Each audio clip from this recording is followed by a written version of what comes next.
All right, we're almost at 11, and there we are. We are at 11. So, in light of the fact that more time is better than less time for me, and the amount that I have to say, I'm going to start right on time today.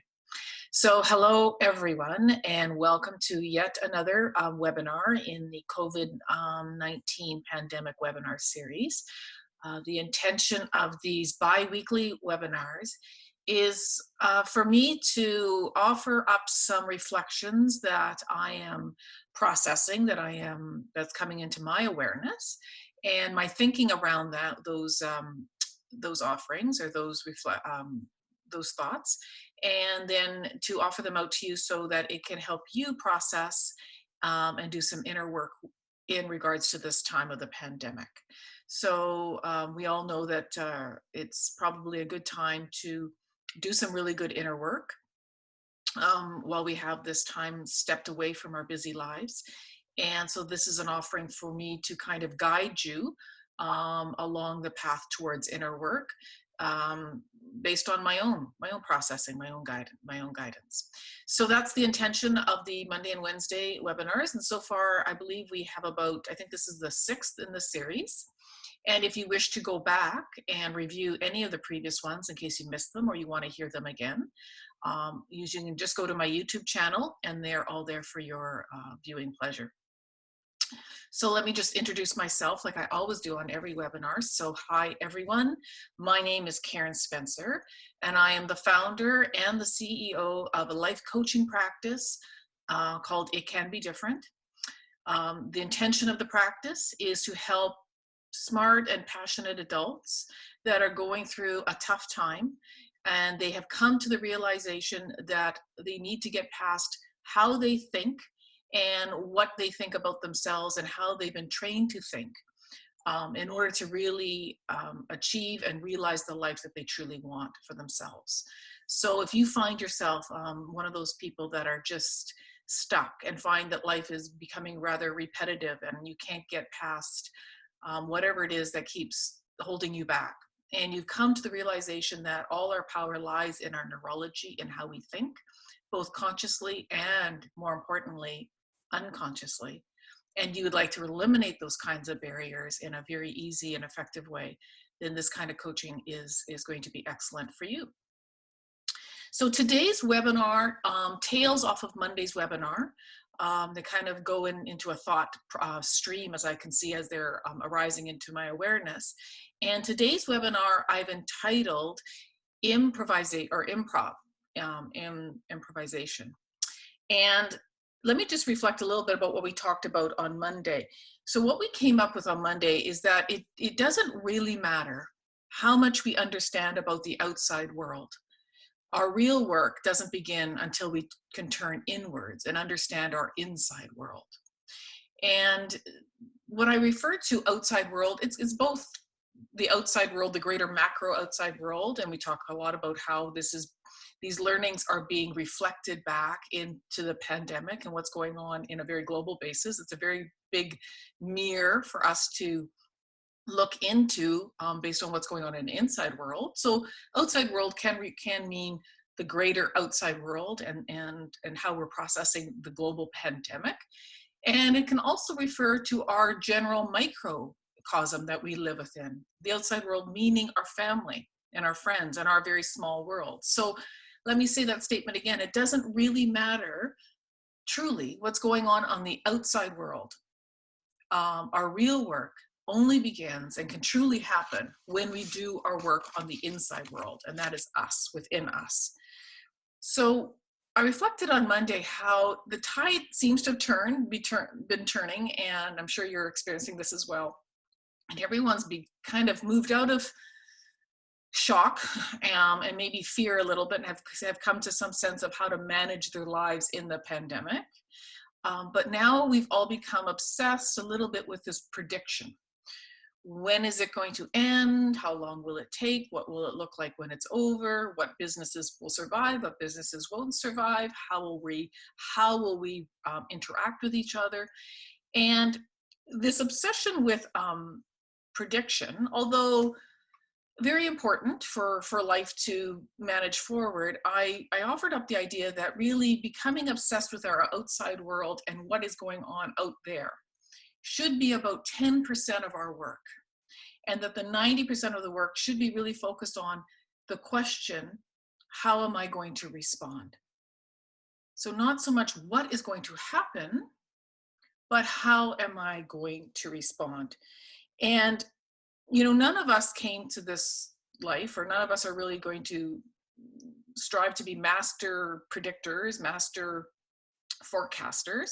We've all really come to this lifetime to really master our life's purpose, our life's lesson. What is the one big lesson that we need to move past in order to achieve a life full of wholeness and peace and ease, which is all of our entitlements in this lifetime. We're all entitled to that kind of experience, and we all uniquely have our own core wounds, our own problems that we need to move past, our inner workings, in order to achieve that. So, we really, once we get past this obsession with looking at our outside world, and I think I talked a lot on Monday about how we can become very obsessed with what's going on even in our families and how everybody is responding to ourselves. And I used the analogy of what's going on with my mom here, and how when I really became focused on how I was handling it and what was going on for me and how I could best respond, because that's the only area that I truly have control of, is how I am responding, then my experience and how the whole experience showed up for me became so much easier. So we are all striving to obtain a state of really three things. My master that I like to follow, Lester Livingston, talks about three states that we are all trying to achieve. And we go about it in various different ways, and we're always striving to get into either a feeling of safety and security, or we're striving to get into a state of feeling that we have control, or we're striving to get into a state where we feel we're appreciated. So all of those states are something that we can manage by managing our own internal processing, our own internal way of thinking. Those feelings, although we search for them outside of ourselves always, they can come and go. They're not reliable. We can't just look for approval and acceptance always outside of ourselves, because then we're always a victim to that approval being taken away.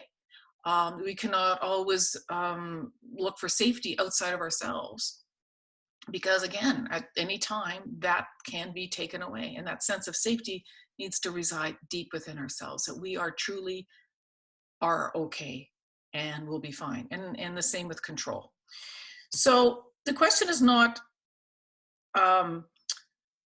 whether or not you're going to hear your lesson, because your lesson will always show up. It's whether or not you want to hear it now. And I did share a little bit about, very lightly, my backstory is that, my lesson repeatedly showed up for me in various stages of my life. And it showed up in, career issues. The same lesson showed up in financial issues. The same lesson showed up in relationship issues. And so it was only about, the question is, when is it going to be loud enough for you to actually pay attention? And sometimes we need to go through many lessons, many different experiences, many different ways for that lesson to just keep showing back up before we start to pay attention. And I think this is a fantastic time with the world just becoming very quiet and very serene right now, and everybody just slowing down, is just an excellent time for us to notice, what is it that is starting to show up for me in this unease of this normal situation? What is it that's starting to come up and start to present itself? Is it an issue around safety and security? Is it an issue around approval or acceptance? Is it an issue around control?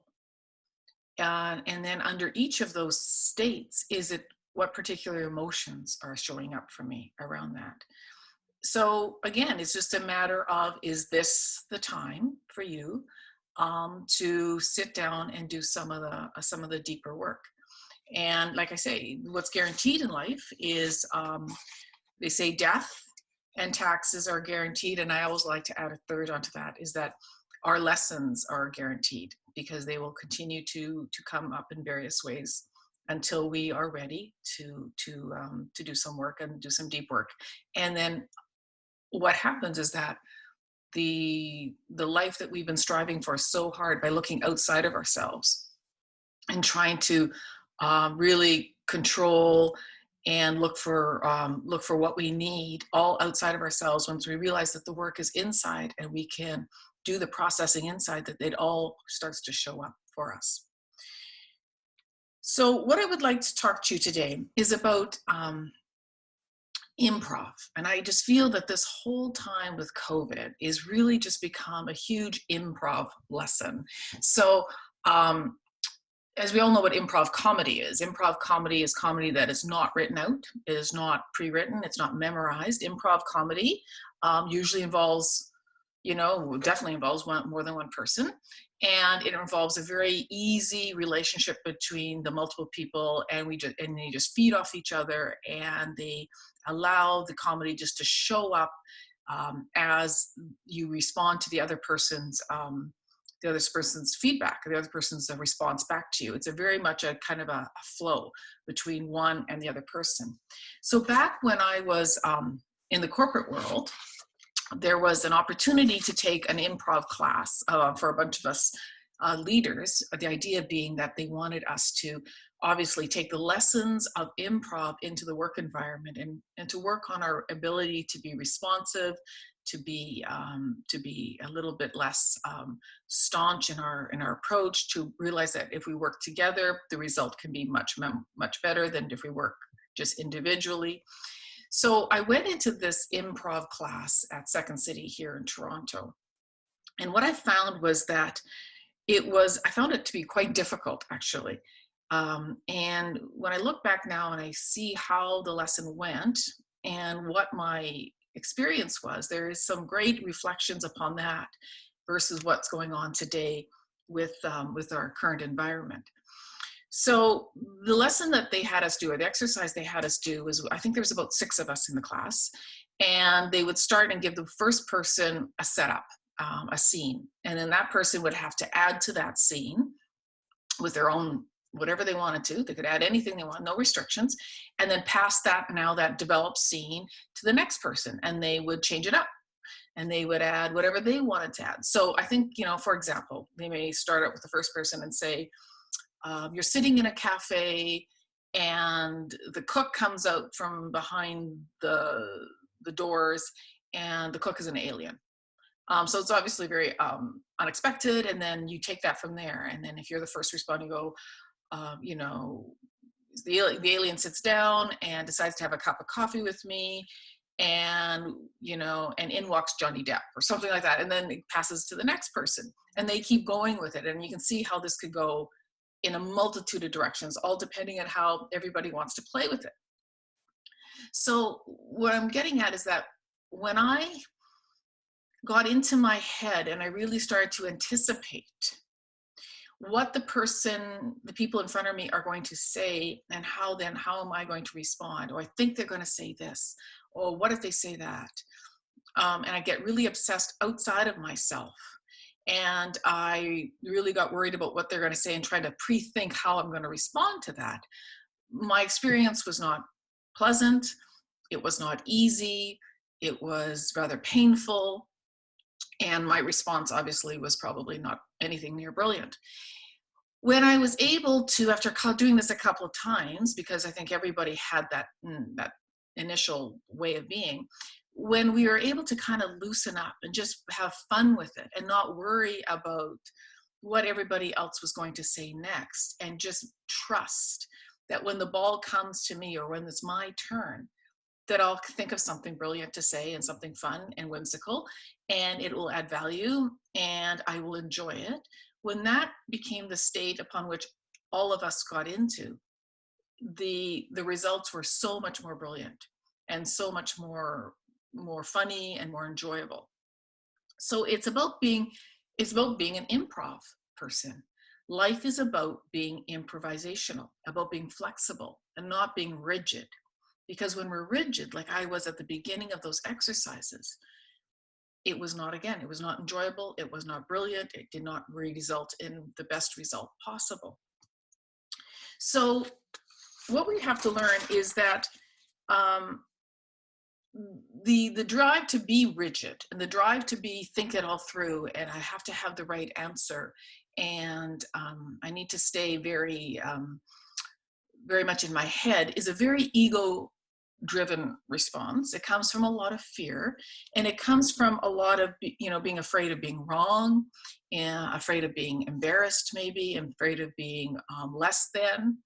And so just to realize that that is where that kind of tendency to behave comes from, is from that state.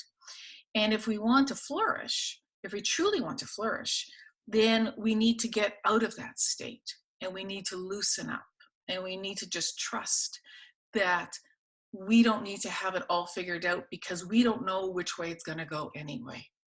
Just like I could not in my wildest dreams think about what the 5 people in front of me were going to say as they were past the new script and how they were going to add to it. There was no way I could ever figure that out. We had so many combinations. If I spend my energy and my time trying to worry about that and trying to figure it out, then I miss the opportunity to be not only in the present moment, but I miss the opportunity to show up as my best self when it was my turn. So, I often ask people, when you think about someone who's been, wildly successful, let's say, doesn't have to be monetarily, just successful in life generally with joy and happiness. If you think of somebody that you truly admire, if you think of someone that you'd like your life to go like, if you think of someone who's living their wildest dreams, those kinds of people, and I'm sure we can all think of a couple of people that come to mind. And, let's just use Oprah Winfrey, because she's a well-known person. Everybody knows who she is. Everyone kind of knows her backstory. So this is a good example. I dare you to find anyone who has had that kind of life or is experiencing that kind of life that would say to you, or anyone, I knew exactly how it would all go. I had it all mapped out. I was in control every step of the way. Everybody that is living that pinnacle life experience is saying things like, I could not have imagined this. Not in my wildest dreams. This is beyond what I could ever imagine or ever thought could happen in my life. And the reason that they're experiencing this greatness is because they were flexible enough. They had the improv skills to just go with it, to just not worry about trying to trying to create the future, but to put out there exactly the energy that they want to feel in the future. They want to be joyful and engaged and creative and productive and successful, but not to worry so much about how that was going to happen. And so that is something we need to reflect upon, is that the people that we maybe want to emulate a little bit in our lives, that they had flexibility and they had improv skills, and they were able to take whatever came to them, whatever scene was produced in front of them, and they were able to just respond to it in the best way possible for them, and it resulted in what they're living today. So even if we have predictions, even though we feel that we can predict some part of this world and what's going to happen, and we can read the paper and we can have some sense of where things are going to go, there is no doubt and there's no denying that even with predictions and some sense of data analysis and some sense of predictability, that we are living in a world of really heightened uncertainty. And like nobody saw 2020 coming. You look back to Christmas or New Year's or even January And I think about back to what I was doing in January and February. And there's no way that even that's not that long ago that I could have predicted how the following months were going to go. And nobody could have really predicted what we would have been facing. And so we are living in a time of massive uncertainty. And that doesn't, what I'm offering here is that doesn't necessarily mean a bad thing. That doesn't necessarily mean it's bad. Uncertainty is where growth exists. Uncomfortableness equals growth. There is no growth that one gets being totally comfortable.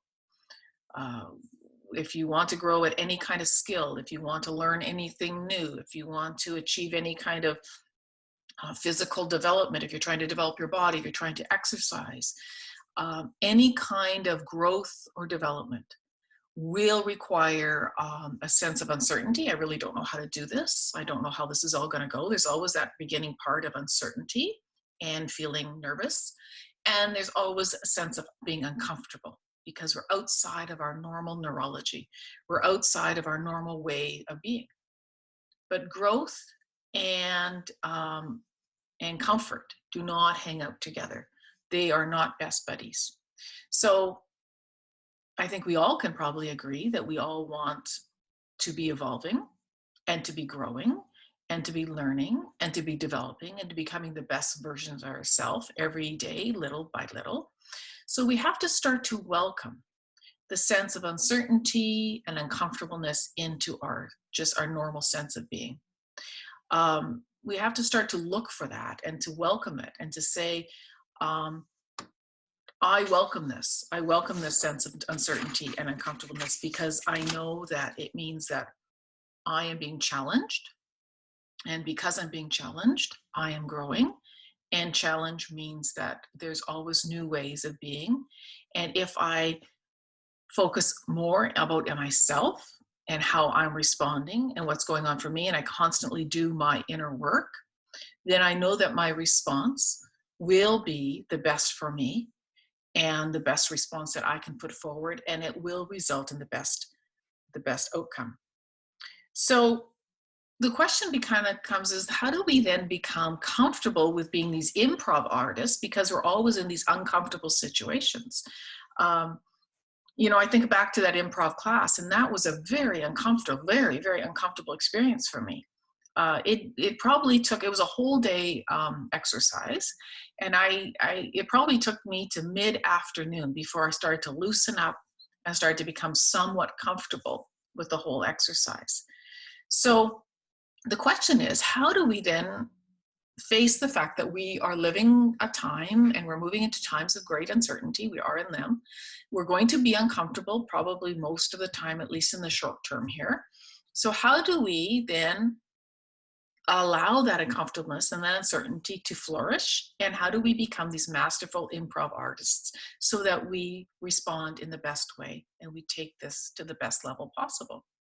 So there's a couple of ways that I have relied on in my past, in my life, for staying very responsive, staying very flexible, staying very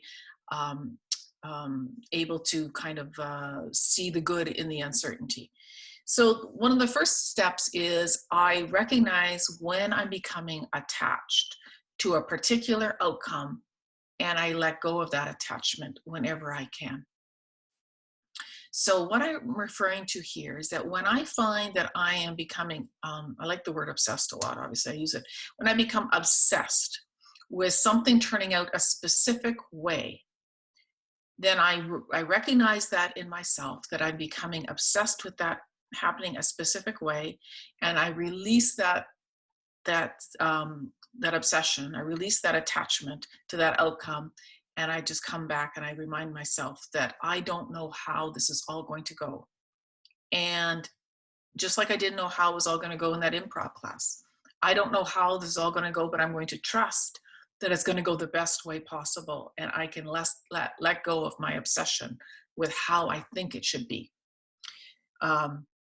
There's a saying, and I know Marianne Williamson says this a lot. She says, if there's intelligence in the world that can turn an embryo into a baby, if the intelligence exists to turn an acorn into an oak tree, then we can pretty much assume with great certainty that the intelligence then that will manifest our life to its greatest level, to this most magnificent experience, to where it should go, exists, and that does not reside in our little thinking. That we need to let go of the steering wheel for a while and let that intelligence start to show up. Now, that does not mean that we disinvest from our dreams. It does not mean that we become just people that just exist and have no thoughts or no feelings or no desires. We can get into those imaginations, those desires. We can dream about how, what we want to feel like in the future, how we generally want our life to go. I'm talking about the obsession about how it's all going to happen. I talk a lot about, with my friends about, my ultimate dream is to be able to live a good chunk of my life in Australia where my daughter lives.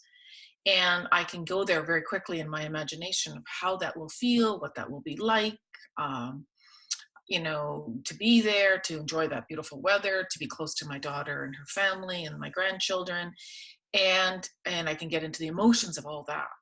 How it's going to happen, how I am going to be able to move my business and my practice and my family from here to there is, I don't know. And I'm not going to obsess about how it's going to happen. I'm just going to stay very attuned to the fact that that is what I want, those end result, those end feelings.